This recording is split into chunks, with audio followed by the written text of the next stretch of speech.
आयशा जोशी है। मैं और मेरी दादी के साथ भले कम पल है पर सभी बहुत ज़्यादा अच्छे हैं। मैं जब भी आती थी मेरी दादी मुझे कुछ ना कुछ सिखाती थी। जैसे मुझे अपने बारे में बताती थी कि जैसे बड़े होना है तो अकेले रहना सीखना पड़ेगा, सफाई बहुत ज़रूरी है, सब कुछ साफ रखना है, खाना बनाना आना चाहिए, कपड़े धोना आना चाहिए। उन्होंने मुझे बताया था कि मैं जब 18 साल की थी मैं हॉस्टल में शिफ्ट हो गई थी, मुझे अपना सारा काम खुद करना पड़ता था।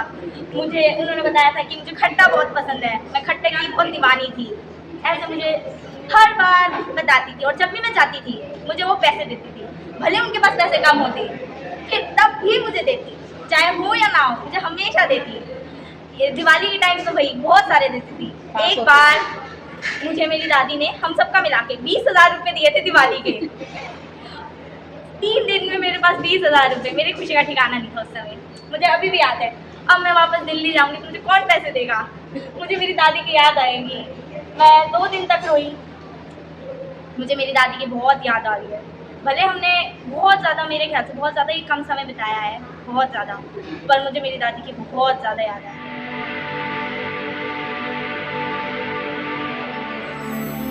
बड़ी पोती आलिया जोशी, और ये भी 98 को 99 को ये भी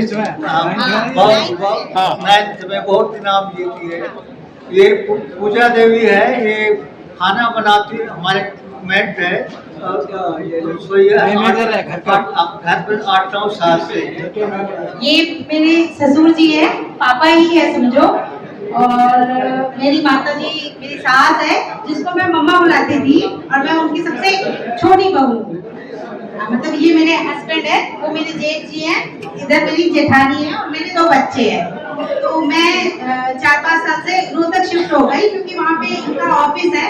बाकी पूरे साल ये अप डाउन करते थे 8-9 साल से, और मैं अपनी पढ़ाई करने अपने मायके शिफ्ट हो गई थी 8-10 साल से। मतलब 2011 में 10 में शादी हुई थी, 11 से शिफ्ट हो गई थी। तो मैंने अपनी सारी पढ़ाई अपनी शादी के बाद करी, तो मेरी अब सारी पढ़ाई तो कंप्लीट हो गई। अब अपने बच्चों को पढ़ाती हूँ और मम्मा के साथ में, मतलब अब जैसे बच्चों की छुट्टियां हो जाती है क्योंकि स्कूल्स में जनरली ज्यादा छुट्टियां होती मिलती नहीं है, तो जैसे कोई वीकेंड हो गया तो मैं आती थी, उनके साथ रहती थी।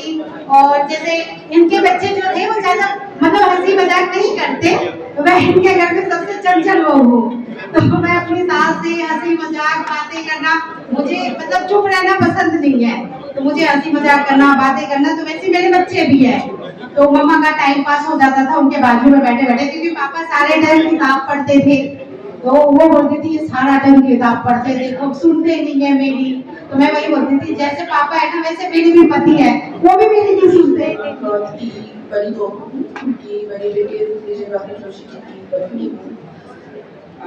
मेरा इस परिवार से मम्मा पापा से 30 साल का नाता है। बस इतने से ज्यादा बोलने का कुछ नहीं।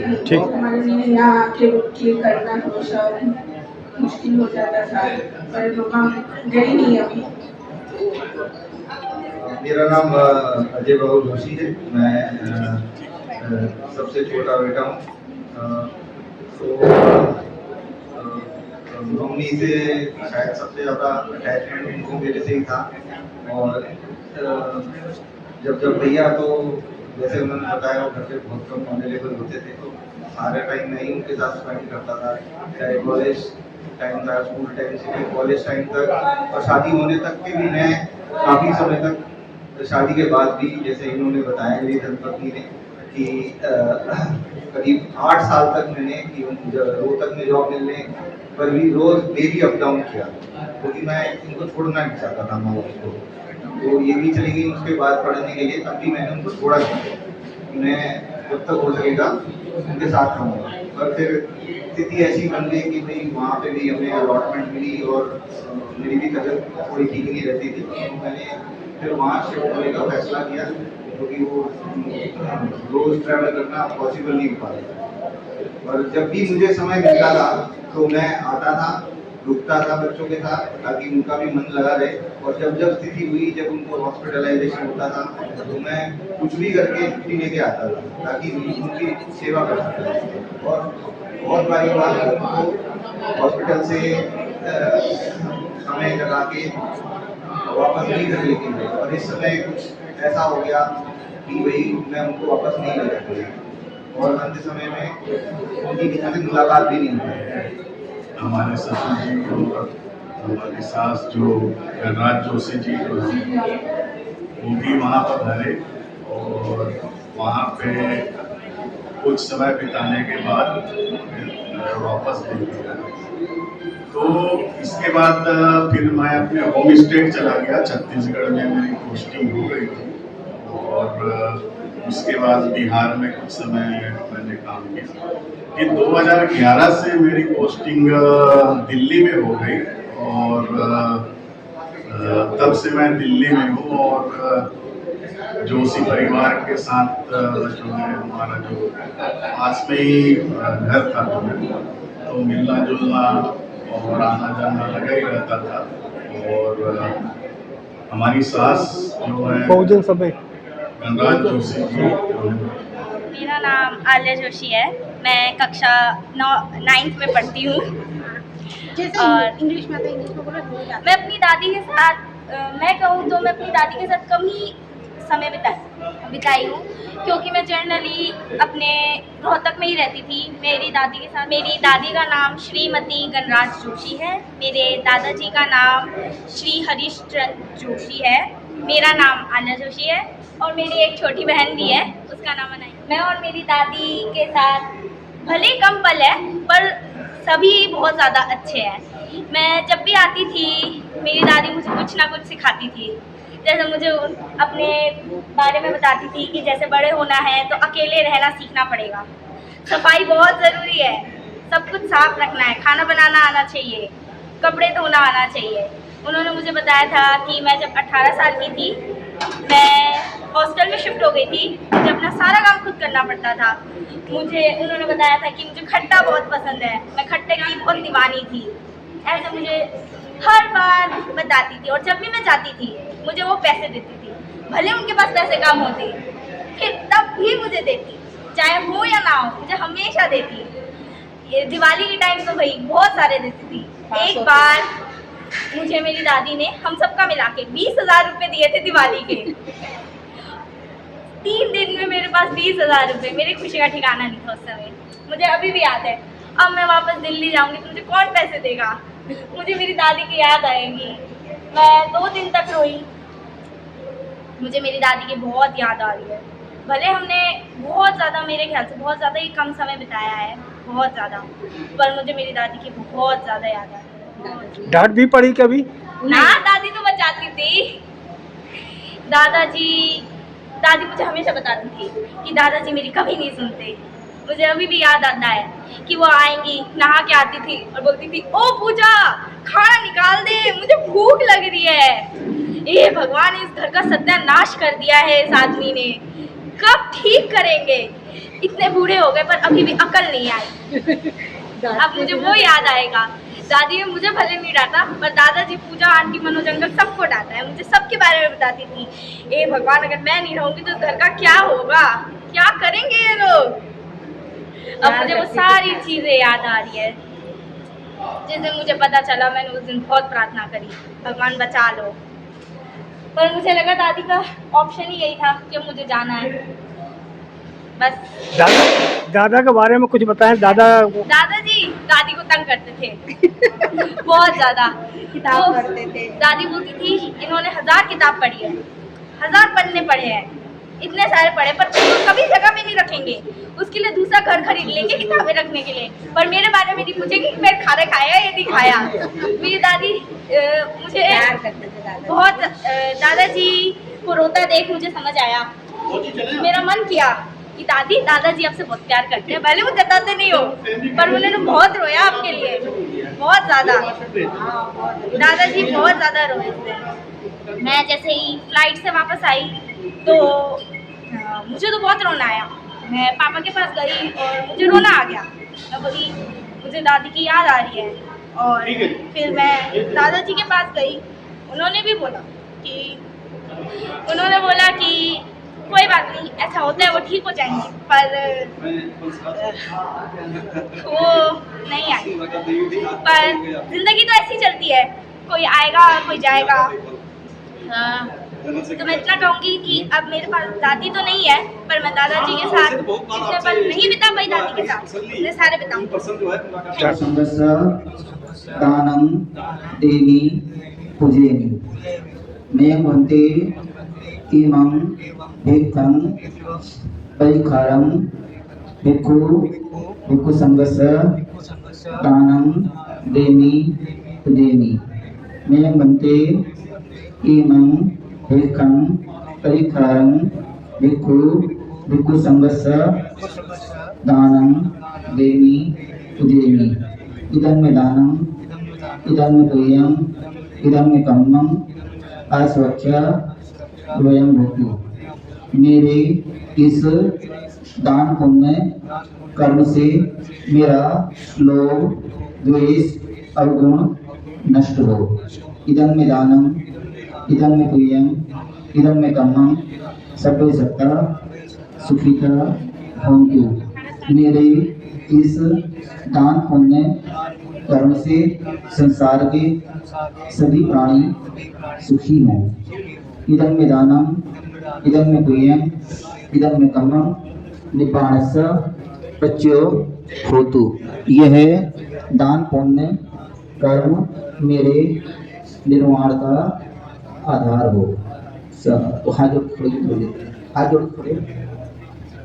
नमो तस् भगवतो अरहतो सम्मा सम्बुद्धस्स नमो तस् भगवतो अरहतो सम्मा सम्बुद्धस्स नमो तस् भगवतो अरहतो सम्मा सम्बुद्धस्स दुःखपत्ता जनि दुःखा भयपत्ता जनि भय शोकपत्ता जनि शोका हन्तु सभ्ये विपानिनो एतावता च मयि सम्पदं पुण्य सम्पदं सभ्ये देवा अनुमोदन्तु सब संपत्ति सिद्धिया दानं ददन्तु श्रद्धाय शीलं रक्षन्तु सर्वदा भावना मृता हन्तु गच्छन्तु देवता गता सभ्ये बुद्धा बद्भक्ता इयं बलं अर्हन्तं च तेजेन रक्षं बन्धामि सर्वसो आकाशच्च च भूमध्या देवा नागा महीतिका कुर्यन्तं अनुमोदित्वा चिरं रक्षन्तु बुद्ध शासनं चिरं रक्षन्तु धम्मदेशनं चिरं रक्षन्तु संक्रमं परं सभ्ये जीवजन्तु सब रोगो विनश्यतु माते भवन्तरायो सुखी दीर्घायु को भव आयु आरोग्य संपत्ति सब संपत्ति में ततो निब्बाण संपत्ति मीनाते समय चतुर्भवतु सब मंगलम रक्षन्तु सब देवता सब बुद्धानुभावेन सब धम्मानुभावेन सब संघानुभावेन सदा सुखी भवन्तु कि आप सब सुखी हो, आप सबका मंगल हो, आप सबका कल्याण हो, आप सब सभी दुखों से मुक्त हों, सभी प्रकार के रोगों से मुक्त हों, सभी प्रकार के मन में उत्पन्न होने वाले डर से भय से मुक्त हों। बुद्ध धम्म संघ की सभी लौकिक अलौकिक शक्तियाँ सदैव आप सबकी रक्षा करें, आप सबकी स्वस्थ मुक्ति हो, आप सबको निपात प्राप्त हो। तीनों शरण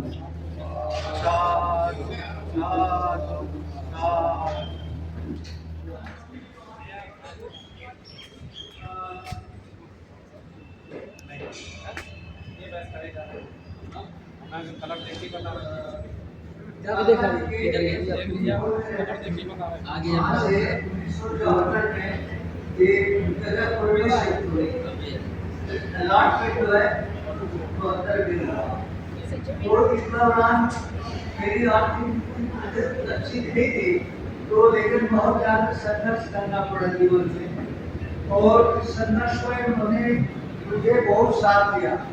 1973 के लगभग 1970 के लगभग मेरे बाबा साहब अम्बेडकर के मिशन में मेरी दीक्षा हुई। तब से मैं लगातार लगा रहा। रात को 1 बजे 2 बजे घर लौटता था, बच्चे भी इंतजार करते थे, होमवर्क के लिए सो जाते थे। तो उसको इतना होता था। बच्चे छोटे छोटे क्लासों में थे, उनके होमवर्क कराना पड़ता तो सारे वो एकदम नशा आ जाता है काम करने का। तो मैं इतना व्यस्त हो गया धम्म दर्पण के संपादन में, लेख लिखना, जगह जगह भाषण देना।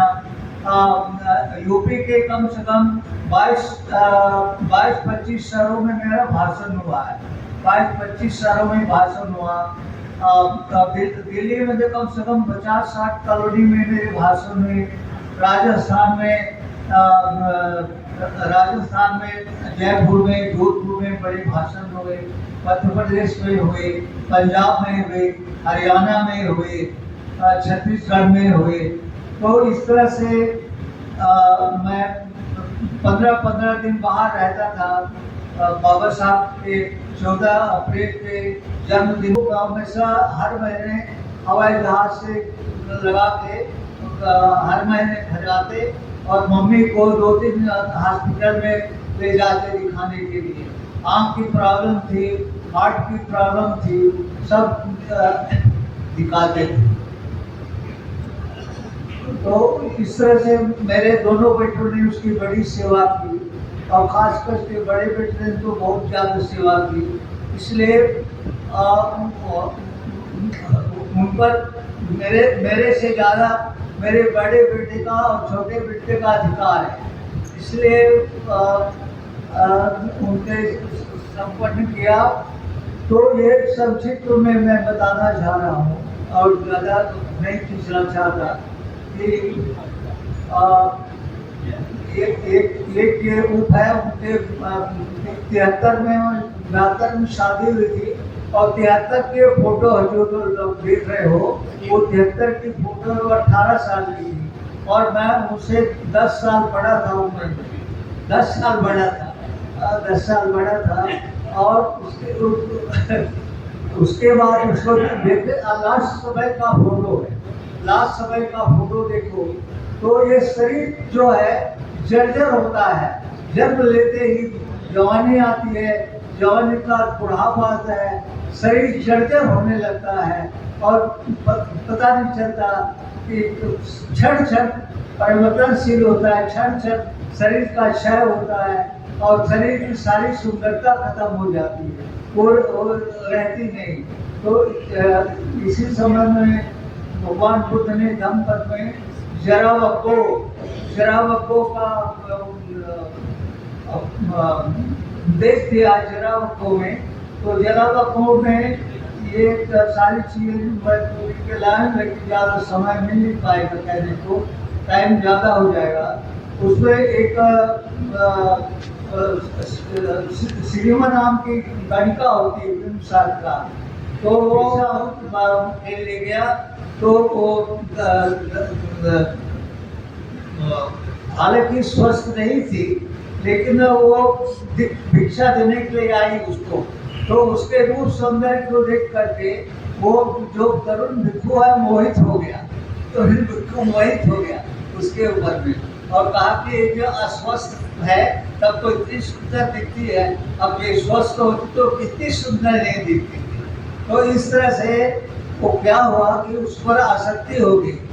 तो एक बार क्या हुआ कि सिनेमा को जिस रात को भिक्षु देख के गया था उसी रात उसकी मौत हो गई। तो जो राजा बिंबिसार है उसको भगवान बुद्ध ने कहा कि इसकी लाश को शमशान भूमि में ले जाना, लेकिन चील कौवों से बचा करके रखना, 3 दिन तक कम से कम उसकी लाश को रखना। तो 3 दिन की लाश को रखने के बाद में ये हुआ कि शहर में घोषणा की गई कि सिनेमा को पाने के लिए जो इच्छुक है वो आ जाए। तो वहाँ भीड़ लग गई, तरुण लोगों की भीड़ लग गई। तो उसको जब दिखाया गया, सिनेमा को दिखाया गया, तो उसके 9 द्वारों से मवाद वगैरह निकल रहा था। तो उसको कहा कि 1000 का सरपंच में कोई इसको लेगा? तो कोई जवाब नहीं। 500 में लेगा? तो कोई जवाब नहीं। इसे करते 100 का सरपंच, 50 का, 1 का सरपंच और मुफ्त में भी उस पार्टी को लेने के लिए कोई तैयार नहीं। तो ये हालत होती है कि जो सुंदरता है वो क्षण परिवर्तनशील होती है, तो निकलने लगता है। तो यही हाल मेरी मिसेस का भी हुआ और अंत में बहुत तकलीफ में उसने दिन गुजारा। तो इन्हीं शब्दों के साथ में मैं अपने दिवंगत पत्नी को श्रद्धांजलि अर्पित करता हूँ और आप लोग यहाँ पर आए सबको सबके सब आप सबके प्रति मेरा हार्दिक आभार प्रकट करता हूँ। धन्यवाद। जय भीम, जय भारत, जय नमो बुद्धाय, जय हिंद।